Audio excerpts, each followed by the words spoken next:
आपने अपना freelancing career शुरू कर दिया है, आप हसल कर रहे हैं, क्लाइंट्स एक्वायर करने की कोशिश कर रहे हैं, उनके साथ काम भी कर रहे हैं, बट इस वीडियो पे आपने क्लिक किया, इसका मतलब आपको कहीं ना कहीं ऐसा लगता है कि आप स्टक हो गए हैं, आप अपने काम को और ज़्यादा ग्रो नहीं कर पा रहे हैं, स्केल नहीं कर पा रहे हैं।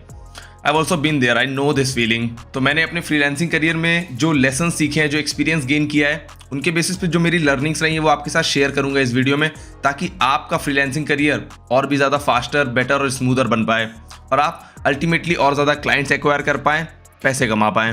बट वीडियो स्टार्ट करने से पहले एक डिस्क्लेमर कि आई नो मैं बहुत धीरे बोलता हूं, तो बिल्कुल हेजिटेट मत करिएगा इस वीडियो को 1.5 या 2x में देखने के लिए। जो नंबर 1 लर्निंग मेरे लिए रही है वो ये कि don't charge for your time. ज़्यादातर लोग जब एज अ फ्रीलांसर अपना करियर स्टार्ट कर रहे होते हैं तो वो अपने टाइम के बेसिस पे चार्ज करते हैं। वो ये देखते हैं कि कोई काम पर्टिकुलर करने के लिए मुझे कितना टाइम लगेगा और उसके बिहाफ पे क्या मेरा रेट है, जिसके हिसाब से वो क्लाइंट से चार्ज करते हैं। ये एक्चुअली स्टार्टिंग में तो अच्छा होता है, बिगिनिंग में तो आपको इसी तरीके से स्टार्ट करना चाहिए, बट ये एक लॉन्ग टर्म स्ट्रेटेजी नहीं है। ये समझना भी आपके लिए बहुत ज़्यादा ज़रूरी है। एज अ फ्रीलांसर आप अपना टाइम ही तो ट्रेड कर रहे होते हैं, बट आपका टाइम तो कैप्ड है, एक सर्टेन लिमिट है जिसके बियॉन्ड आप ज्यादा काम नहीं दे सकते हैं। आपको ये देखना है कि मैं किस काम को किस रेट पे कर पाऊंगा, आपको ये देखना है कि मैं क्या वैल्यू प्रोवाइड कर रहा हूँ और उसके बेसिस पे चार्ज करना है, इंस्टेड ऑफ ऐसे सोचने के कि इस काम को करने में मुझे कितना टाइम लगेगा एंड देन मेरा क्या रेट होने वाला है। अगर आप अपने फ्रीलांस करियर के इनिशियल ईयर्स में ही हैं, 1-2 साल ही हुए हैं अभी, या उतना भी नहीं हुआ, आप अभी जस्ट स्टार्ट ही कर रहे हैं, तो आप टाइम के बेसिस पे चार्ज कर सकते हैं, क्योंकि वो प्राइसिंग करने की एक अच्छी स्ट्रैटेजी होती है। बट अगर आपको 2 साल से ज़्यादा हो चुके हैं, अगर आपको ठीक ठाक एक्सपीरियंस हो चुका है, तो अब ये सही टाइम है आपको मूव करने का वैल्यू बेस्ड प्राइसिंग पे। यानी अब आप अपना टाइम नहीं ट्रेड करेंगे, बल्कि अपनी स्किल्स, अपना एक्सपीरियंस और जो वैल्यू आप क्लाइंट को प्रोवाइड करेंगे उसके बेसिस पे उस पर चार्ज करेंगे। Learning number 2 is to raise your rates regularly. अब आई नो ये तो थोड़ा सा जेनरिक चीज हो गई कि आप अगर एज अ फ्रीलांसर ज्यादा पैसे कमाना चाहते हैं तो अपने रेट्स को बढ़ा दीजिए, बट अगर आप अपने रेट्स को, अपने प्राइसेस को प्लानिंग के साथ नहीं बढ़ाएंगे, उसे ठीक तरीके से प्लान आउट नहीं करेंगे, तो वो भी आपकी एक गलती हो सकती है। बहुत सारे लोग क्लाइंट से ये बात करने में डरते हैं, उन्हें ऑकवर्ड फील होता है कि मैं अपने रेट्स बढ़ाने को कैसे बोल सकता हूँ, इस क्लाइंट ने तो मुझे तब काम दिया था जब मेरे पास कोई काम नहीं था, तो अब मैं इससे रेट्स बढ़ाने के लिए बोलूंगा तो कहीं ये क्लाइंट चला ही ना जाए, कहीं मुझे वापस से 0 क्लाइंट्स वाली सिचुएशन फेस ना करनी पड़े। बट आपके लिए ये समझना भी बहुत ज़्यादा ज़रूरी है कि रेट्स बढ़ाना आपके लिए एक नेसेसिटी है। अब इसमें एक कंसिडरेशन भी मैं लेके चल रहा हूँ कि आप ओवर टाइम अपने आप को, अपनी स्किल्स को इंप्रूव करते जा रहे हैं। अगर आप ऐसा कर रहे हैं तो आप जेन्युइनली रेट बढ़ा सकते हैं और इसमें कोई गलत बात नहीं है। एंड अपने रेट्स बढ़ाने के जनरली 2 मेथड्स होते हैं। नंबर 1 कि आप हर नए क्लाइंट पे 10 से 20% ज़्यादा चार्ज करिए। इससे अल्टीमेटली आपके काम की क्या वैल्यू है, आपकी स्किल्स की क्या वैल्यू है, वो भी आपको पता लगता जाएगा, बट आपके पास कुछ सेक्रीफाइस करने के लिए नहीं होगा। यानी अभी जितने क्लाइंट्स हैं उन्हें रहने दीजिए, बट जब आप नेक्स्ट क्लाइंट साइन करेंगे तो 10 से 20% रेट बढ़ा के चार्ज करेंगे।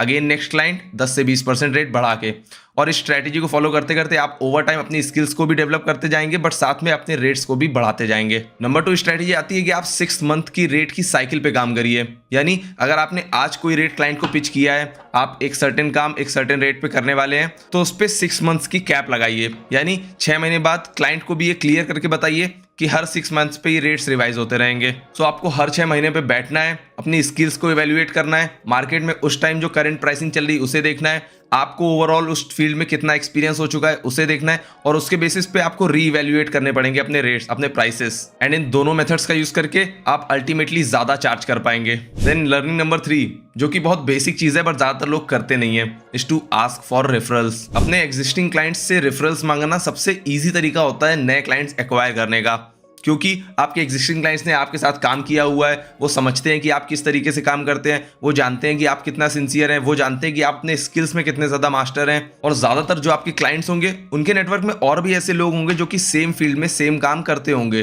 तो अगर आप अपने क्लाइंट को अच्छे से सर्व कर रहे हैं तो उसे भी अच्छा लगेगा किसी को आपको रेफर करते हुए, प्लस वो आपको जिसे रेफर करेगा उसका भी काम हो जाएगा और आप भी उसके बीच में एक नया क्लाइंट एक्वायर कर पाएंगे। तो ये तीनों तरीके से एक विन विन सिचुएशन हो जाती है। बट अगर आप ये बोलते ही नहीं है अपने एग्जिस्टिंग क्लाइंट से कि मुझे आगे रेफर कर दीजिएगा, अगर किसी को कोई नीड हो तो मैं अवेलेबल हूँ अपनी सर्विसेज प्रोवाइड करने के लिए, देन आप अपने नेटवर्क को, अपने एग्जिस्टिंग क्लाइंट्स को ठीक तरीके से यूटिलाइज नहीं कर रहे हैं। Learning number 4, make yourself indispensable.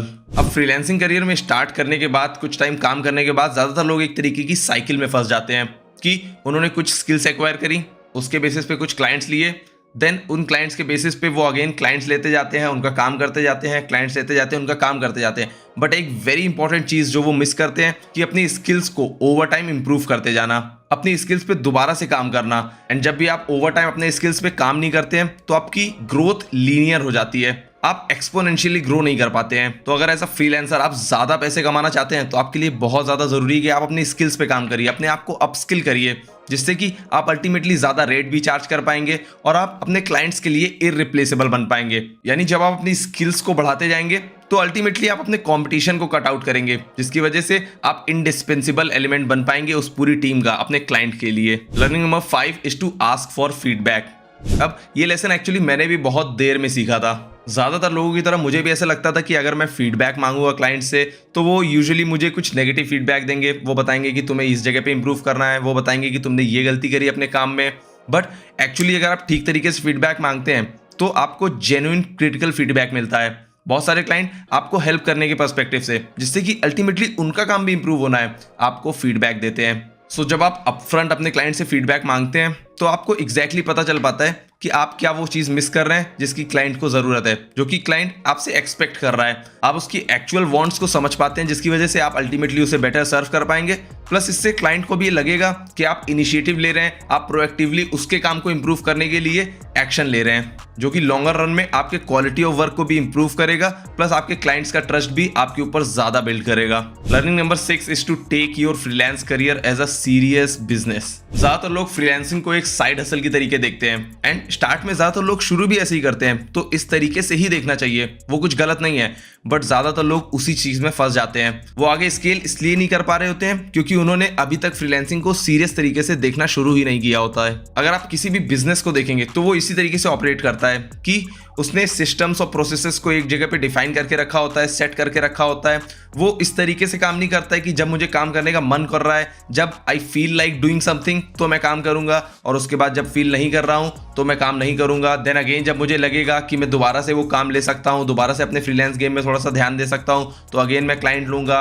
Again जब वापस से मुझे ऐसा लगेगा कि मुझे थोड़ा सा टायर्ड फील हो रहा है, मुझे और क्लाइंट लेने का मन नहीं है, तो वापस से डाउन। इस तरीके से बिजनेसेस काम नहीं करते हैं। उनका एक सेट प्रोसेस होता है, उनका एक सेट तरीका होता है। वैसे ही जब आप भी इसको एक सीरियस बिजनेस के तरीके देखेंगे तो आप आगे आने वाली चीज़ों को प्लान कर पाएंगे। अपने फ्रीलांस करियर में आपको किन क्लाइंट्स को ड्रॉप करना है, आपको किन क्लाइंट्स को नया एक्वायर करना है, उन सभी चीज़ों को आप प्लान आउट कर पाएंगे, ताकि आपका फ्रीलांस करियर इस तरीके से नहीं, इस तरीके से जाए। And then learning number 7 is to invest in the biggest asset that you have, yourself. आप अगर अपने फ्रीलांस काम को एक फैक्ट्री के तरीके देखेंगे तो आप उसमें सबसे इंपॉर्टेंट मशीन है। आपको ही वो सारा काम करना है जो कि अल्टीमेटली आप क्लाइंट्स को सर्व कर पाएंगे। और ज़्यादातर लोग इसमें खुद पे ही इन्वेस्ट करने से डरते हैं और इसी वजह से उनकी ग्रोथ भी लीनियर हो जाती है। वो जिस बेसिस पे क्लाइंट्स को एक्वायर करते जाते हैं उसी बेसिस पे उनकी लीनियरी इनकम भी बढ़ती रहती है। बट अगर आपको एक्सपोनेंशियल ग्रोथ चाहिए तो आपको खुद पे इन्वेस्ट करना पड़ेगा। अब खुद पे आप दो तरीके से इन्वेस्ट कर सकते हैं, एक तो टाइम के बेसिस पे, दूसरा मनी के बेसिस पे। टाइम के इन्वेस्टमेंट के लिए आप अपनी फील्ड से रिलेटेड ब्लॉग्स पढ़िए, पोस्ट पढ़िए, आप पॉडकास्ट वगैरह देख सकते हैं, आप और लोगों के इंटरव्यूज देख सकते हैं जो कि आपकी फील्ड में सक्सेसफुल हुए हैं, ताकि आप उनसे वो इंसाइट्स ले पाएं कि आपको किस तरीके से अपने करियर में आगे बढ़ना है। साथ ही आप जिस भी फील्ड में काम कर रहे हैं, जिस भी नीश में काम कर रहे हैं, उसके अराउंड एक नेटवर्क बिल्ड कर सकते हैं। इन चीज़ों में भी आपको टाइम देना पड़ेगा क्योंकि ये आपकी सॉफ्ट स्किल्स को और भी ज़्यादा मजबूत करेगा।